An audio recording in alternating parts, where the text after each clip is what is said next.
આજે કદાચ તમારી સરકાર છે, આજ ખેડૂતોએ તમને સોંપી હતી સરકાર કોંગ્રેસે જ્યારે ગોળીબાર કરી ત્યારે ફરીથી એ જ સમયે તમે કોંગ્રેસની જેમ જ અત્યારે ખેડૂતો ઉપર ગોળીબારો કરી રહ્યા છો, આંસુ ટીયર ગેસના આંસુ છોડે છે, લોકોને ઉશ્કેરે છે.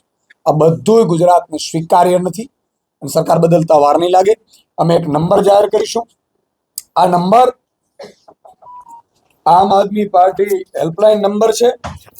હું અમારા નેતાશ્રીઓને પણ આ હેલ્પલાઇન નંબર છે. તમામ ખેડૂતોને મારી વિનંતી છે, જ્યાં પણ માલ વેચવા જાઓ, તમને લાગે કે અહીંયા ગડબડ થાય છે, તમને લાગે કે અહીંયા લાંચ લેવાય છે, તમને લાગે કે અહીંયા ભાજપ પર ત્રાસ કરે છે, તમે આ મોબાઈલ નંબર ચિંતા કરવાની જરૂર નથી. ખેડૂત માટે આમ આદમી પાર્ટીનો એક એક સૈનિક, ખેડૂતો, ગરીબો, વંચિતો, શોષિતો માટે જેલથી અમે ડરવાના નથી.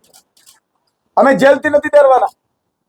અમે ગોળી ખાવા માટે તમારા માટે તૈયાર છીએ. બધા ખેડૂતોને મારી વિનંતી છે અને આ ખેડૂતો માટે અમે કરી રહ્યા છીએ. કોઈ રાજનીતિક કાર્યક્રમ નથી. બોટાદમાં પણ કોઈ રાજનીતિક કાર્યક્રમ નહોતો.